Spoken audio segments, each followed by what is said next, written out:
नीलगिरी की पहाड़ियों में स्थित एक पुराना स्कूल अपनी रहस्यमयी और भूतिया घटनाओं के लिए जाना जाता है। ये स्कूल करीब 100 साल पुराना था और कहा जाता था कि यहाँ कभी एक बच्ची की मौत हुई थी। वह बच्ची अपने दोस्तों के साथ खेलते हुए सीढ़ियों से गिर गई थी और उसी समय उसकी मृत्यु हो गई थी। तब से उस स्कूल के बारे में कई डरावनी कहानियां सुनाई जाती हैं। रात के समय स्कूल के गलियारों से किसी के कदमों की आवाज़ें सुनाई देती थीं। कई बार देखा गया कि बंद कमरों में रोशनी जलती बुझती रहती थी, जबकि वहां कोई नहीं होता था। सबसे ज्यादा डरावनी घटना तब हुई जब स्कूल के कुछ छात्रों ने एक रात वहां रुकने का साहस किया। उस रात उन्होंने अचानक किसी के गाने की आवाज़ सुनी।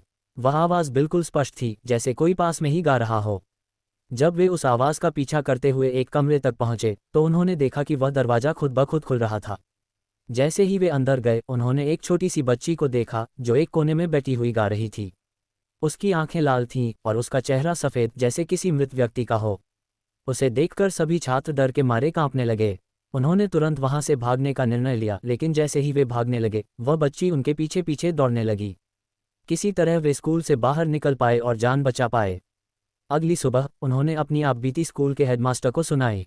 हेडमास्टर ने उन्हें बताया कि यह वही बच्ची थी जिसकी सालों पहले इस स्कूल में मौत हुई थी। तब से उस घटना के बाद से कोई भी रात में उस स्कूल में नहीं रुकता।